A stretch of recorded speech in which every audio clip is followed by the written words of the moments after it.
Funding for Market Journal is provided by the Nebraska Soybean Board. Animal agriculture is vital to Nebraska. Livestock production not only contributes to our food supply, but also helps our rural communities. Livestock provides revenue for schools, creates jobs, supports Main Street, and enhances the future for farm families. The Nebraska Soybean Board's Animal Agriculture Initiative works to encourage growth of responsible livestock enterprises to benefit agriculture and Nebraska.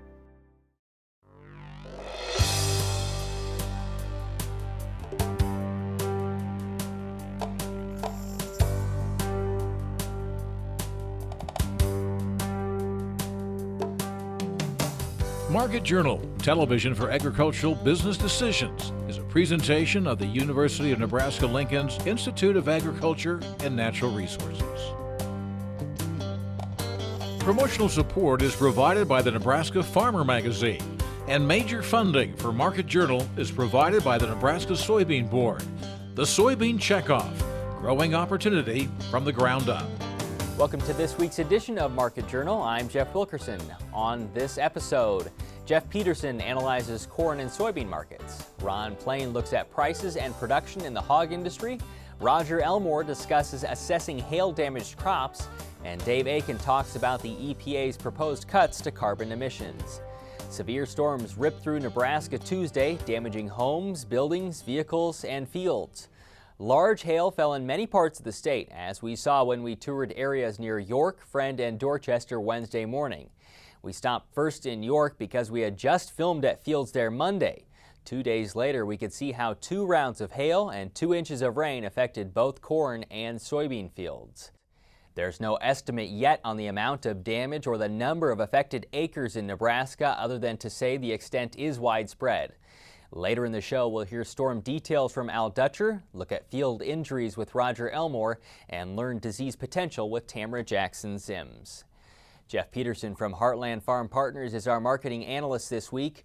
Corn and soybean crops that looked to be off to a good start in Nebraska were forced down a different road this week. This comes as much of the Corn Belt is faring well for moisture, including Nebraska. The latest U.S. drought monitor from UNL shows 30% of Nebraska is in no drought classification. It's the largest percentage since June 5th, 2012. We'll learn more about the USDA's thoughts on this year's crops next week when the agency releases its June crop report. Jeff joined us Thursday afternoon to look at corn and soybean markets. As I mentioned in the open, we know that the hail damage is widespread. We don't know the severity. It's too early, as we'll hear Roger Elmore talk about later. Let's say in a situation where a farmer with a lot of hail was completely wiped out, what options would he have or she have for marketing that crop or getting out of contracts? Yeah, and I think that's something they have to take and look at very closely, Jeff. First of all, I'd start off and think about what is your plan for the 2015 crop. If you, for instance, got hailed out of corn and you're not going to be planting any corn, before you get out of those contracts, consider potentially talking to your grain buyer and moving those forward to the 2015 year if it's possible, because you may still need that protection next year. So I'd say just be careful and evaluate your whole farm situation. In a different scenario where you might have a little damage, but you're going to let the crop go, your yield is going to be affected, how would you advise maybe developing a marketing strategy around that? Yeah, that's probably even a harder one, Jeff. And what we'd recommend is that you really think about how does that yield that you think you're going to get based on where the crop is at, how's that compared to your insured numbers? You might still be okay. If you think you can still produce what your insured numbers are, you may not need to change your plan. But more than likely, you may not be able to, and as a result, what I'd look at is that you may want to come in and buy some options to protect yourself on those bushels between where you're sold and ultimately where your insured numbers are. So in that situation, I'd say look very closely at how much you've got sold, how does it compare to your insured bushels and your production, and make sure not to overcommit. Let's start in corn here, talking about markets. Is it a fair assessment to say the trade has determined that the corn is in the ground, it's off to a good start, and most of the Corn Belt is in good shape for moisture? That's what it looks like the market's definitely doing. On the way up, the market definitely was adding weather premium as we went higher. And really, if we'd go back all the way back to May 9th, that's when the market really started extracting premium out. On the new crop, we're down about 67 cents so far. And it really is a case, Jeff, of where they are continuing to take out price as they know more about the crop.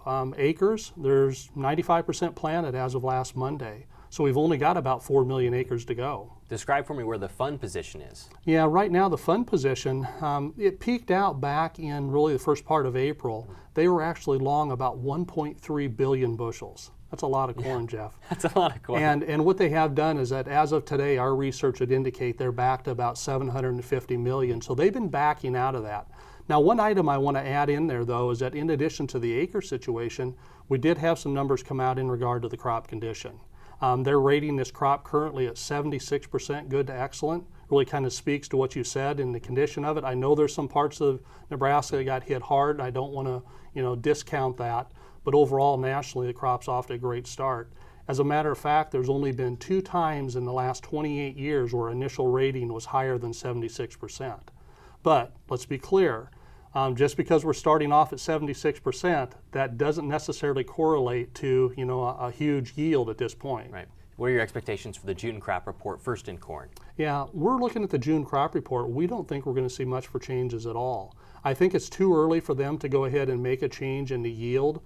They made an adjustment last year on how they evaluate yield. They look at where the conditions are as of the middle of May, and then they put a little heavier emphasis on really what the precip is in June and July. So we don't think they're going to adjust yield. So we're really looking for the old crop and new crop on corn to be unchanged. And your expectations for soybeans with the June crop report as well? Yeah, that one's a little bit tougher. I mean, if we take a look at the export demand and the crush demand right now, they're running a little bit ahead of pace. But we think USDA's got their numbers really pretty close right now. I want to ask you about the soybean market kind of as a whole. As you look at domestic demand, do we have enough supply? And wrapping in the export and import market, which will relate to how we're satisfying that demand domestically. Yeah, this week we had one more piece of information come into that. The census numbers came in that told the imports. So far, basically crop year to date, we've imported about 28 million bushels.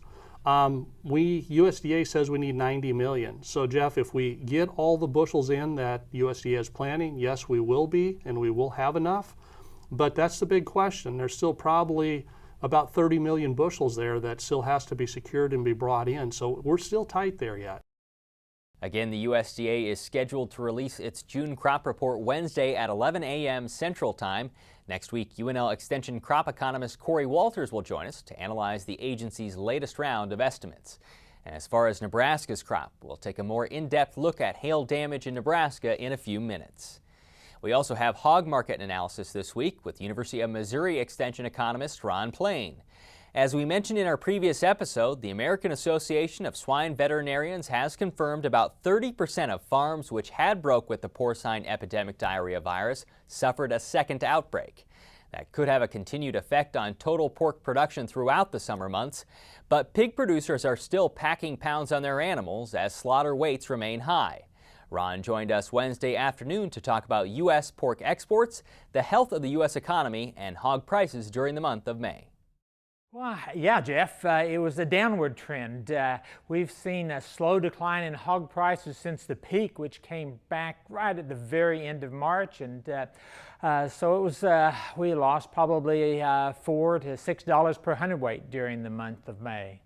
Will June be a month of rebound or further decline? Well, we're looking for some rebound. The futures market expects a pretty sharp increase before we get to the end of August, and seasonally we should see pork production decline, and therefore a fairly good chance that we'll have higher hog prices at the end of June than here at the start.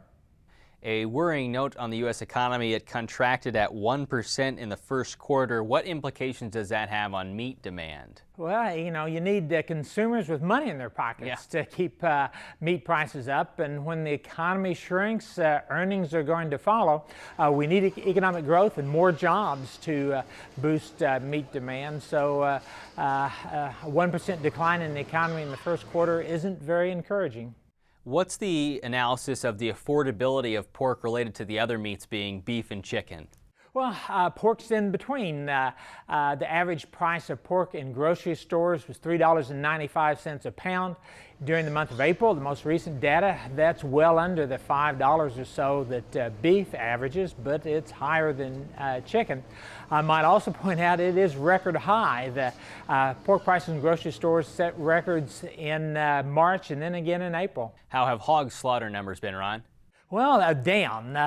We're down 4.4% in hog slaughter year to date, but because of heavy weights, pork production is not down nearly so much. On average, hogs have weighed about 3.3% more this year than last year, and so fewer hogs going to slaughter, but not such a sharp drop off in the amount of pork coming out of packing plants. We recently learned that hog farms which had broken with the PED virus weren't immune or weren't completely immune to the virus. What does it mean for production that hog farms could catch this a second time around? That has real implications. We've lost a lot of pigs, 5-10 million head, maybe more this year to the PED virus, and was hoping to build resistance into that breeding herd and see much lower losses in the future. But the indications are that the immunity and the sows may not be long last, and therefore we may have to continue to see some large losses to this disease. You made a note in your recent write-up of the Census of Agriculture demographics of hog farms. What's interesting in those numbers, Ron? Well, we continue to see a decline in number of hog farms. The latest census numbers says we have a little over 63,000 farms in the United States that raise pigs. That's only 3% of the farms in the United States. The other thing that's of interest in the data is an awful lot of those 63,000 farms are small. 2/3 of all the farms that raise hogs have fewer than 25 head in inventory. Is that a trend? That's been the case for quite some time. We still hang on to a number of small operations, some of them 4-H and FFA projects that raise pigs. On the other end, the bigger operations, the 5%, that the largest producers in the United States have about 68% of the hogs. The USDA Thursday announced more than $26 million would go towards battling both the porcine epidemic diarrhea virus and the porcine delta coronavirus. The agency will also require producers, veterinarians, and labs to report all cases of both viruses to the Animal and Plant Health Inspection Service or state animal health officials. For the week ending May 31st, there were 142 positive PEDV tests, the lowest amount since late December. There isn't yet a good estimate of how many acres Tuesday's hailstorms damaged, but as we mentioned at the beginning of the show, the damage is widespread. While farms will carry insurance options on a case-by-case basis, UNL Extension crop economist Corey Walters says it's important to note the damage must be more than the deductible for a payment to be made. A 75% coverage level would have a 25% deductible, for example. In order to determine what yields could look like after this damage and how producers can be assessing the level of severity in their fields, we talked on campus Thursday with UNL Extension agronomist Roger Elmore. Well, for both corn and soybeans or any crop, the first thing is to assess stands, and you know, if you have crop insurance, certainly contact them immediately. Assess your fields as just a drive-by and see what's going on, and it's wise then, before you make any critical decision, though, to wait 4, 5, 6 days.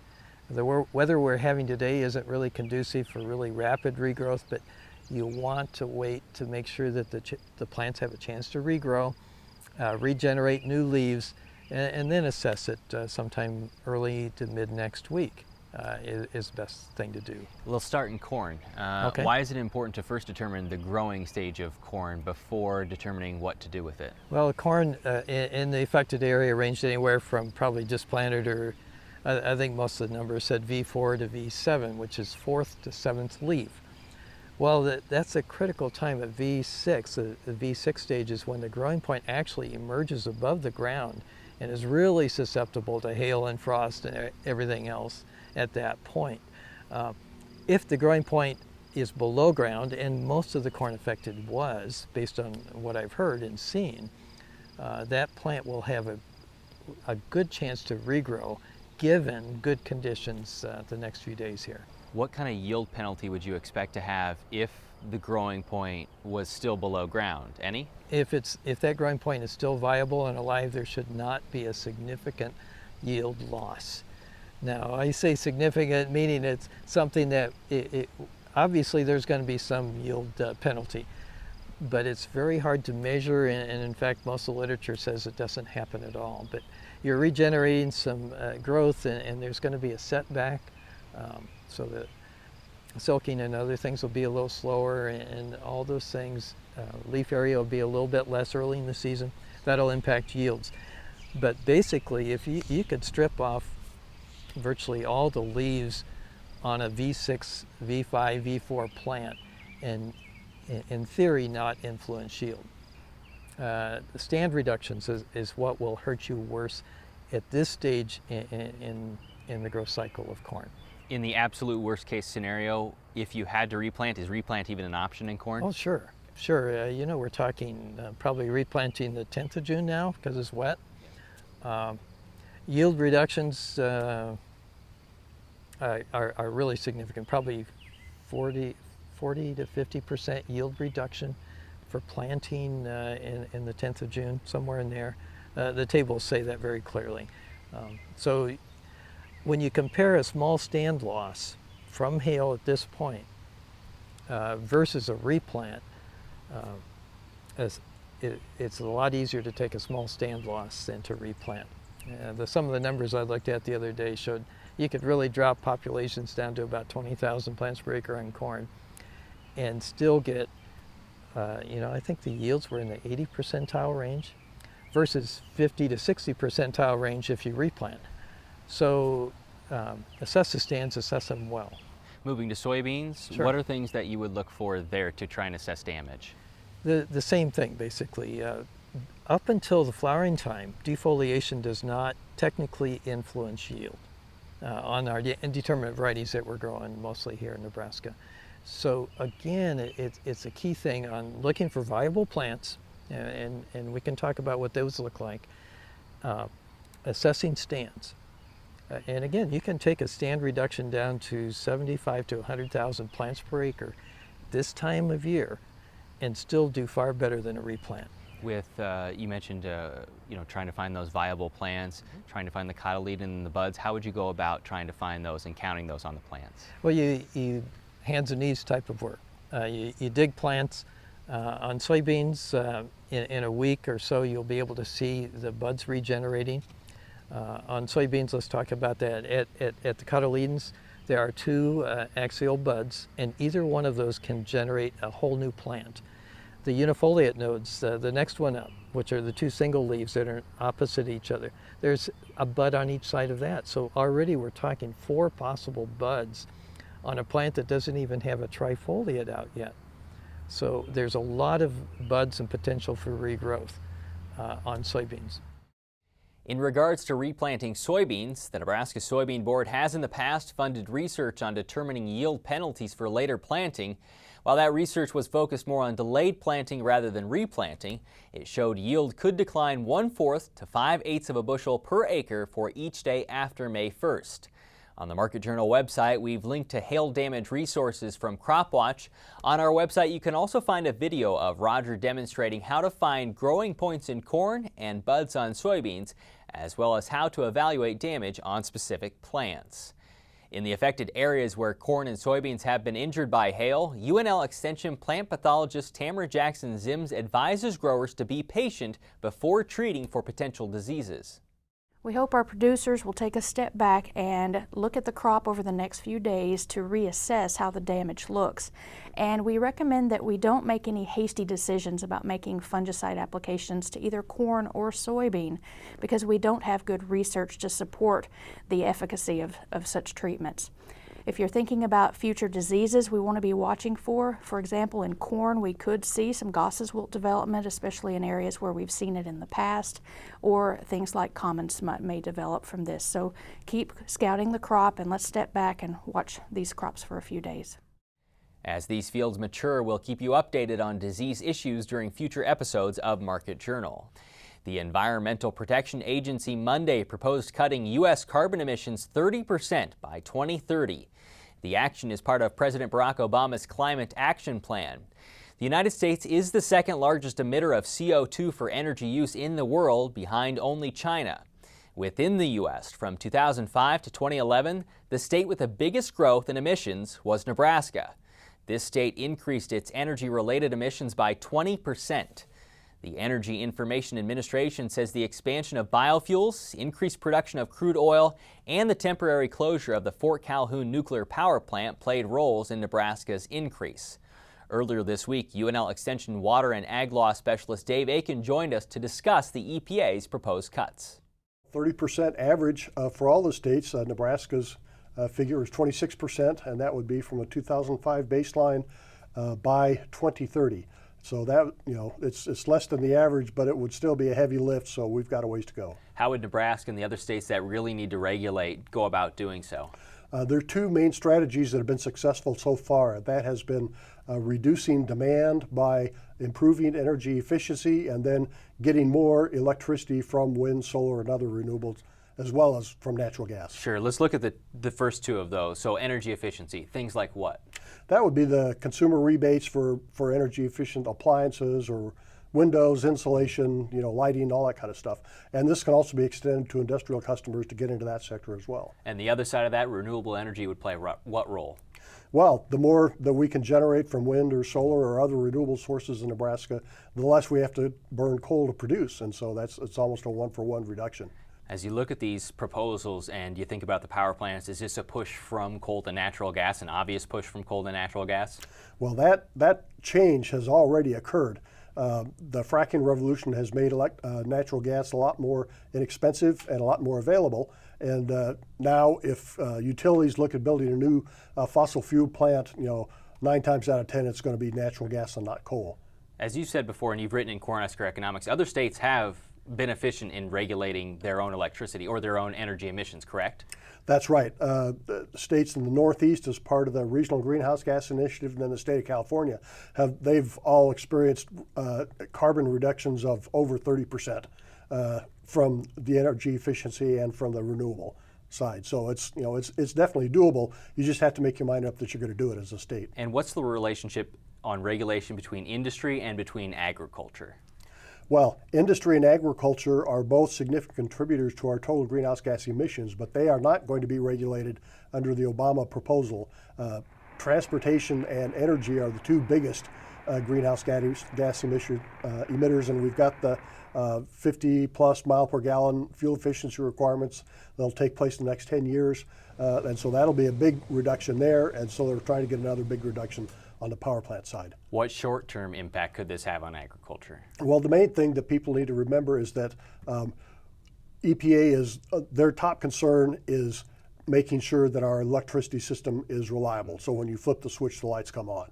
Nobody wants to do anything that will compromise that.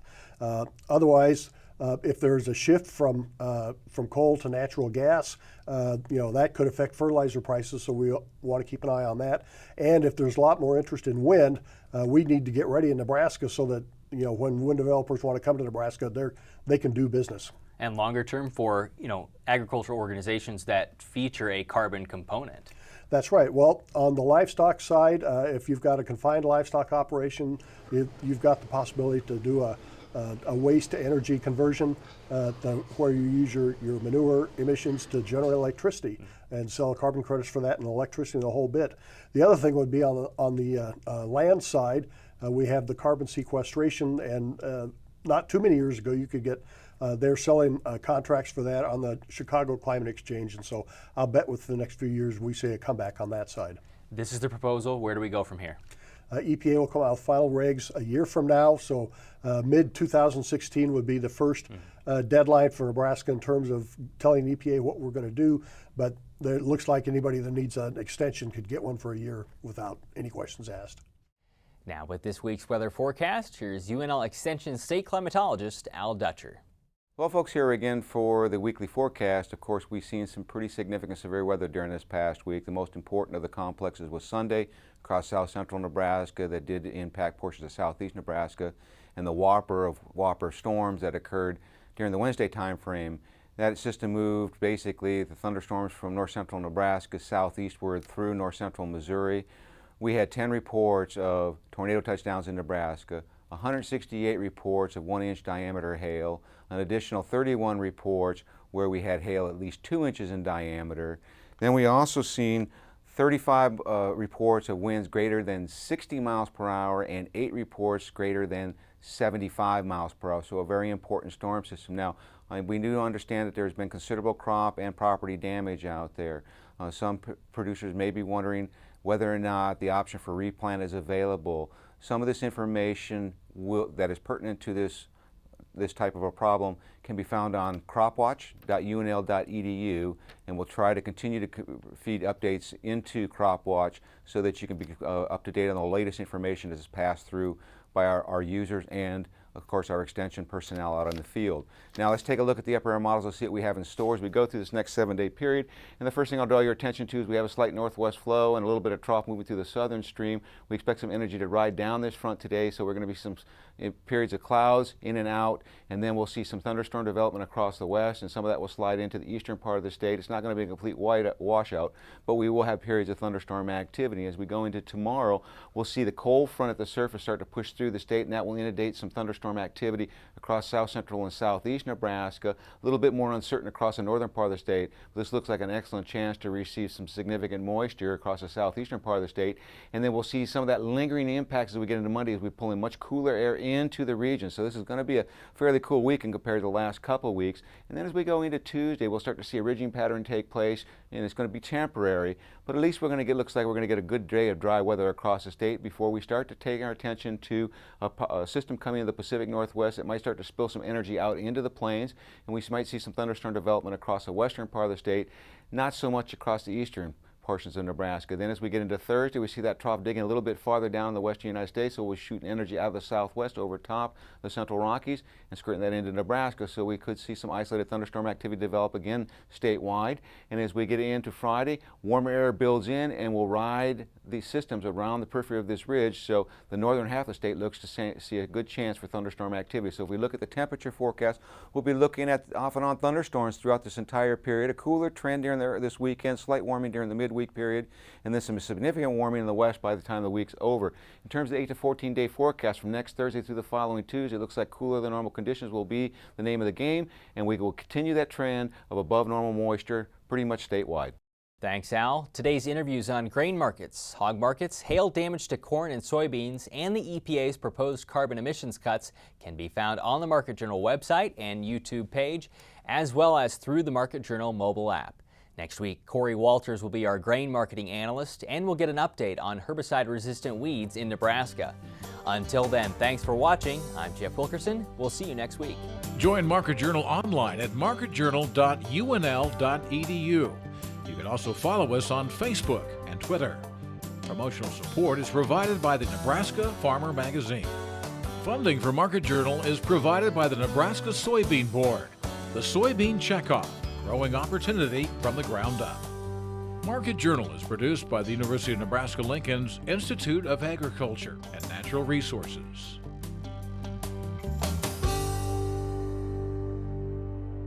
Funding for Market Journal is provided by the Nebraska Soybean Board.